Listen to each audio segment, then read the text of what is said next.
फिर पीछे पछताना पड़ेगा।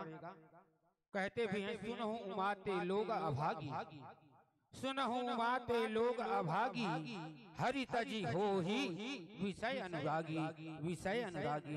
आप पीछे पछताना ना पड़े, क्योंकि एक घड़ी या दो घड़ी पुनियादों की याद, तुलसी चर्चा राम के कठे कूठे अपराध। यह मौका सुहावना मौका आपको दोबारा मिले या ना मिले, जिंदगी का कोई ठिकाना नहीं।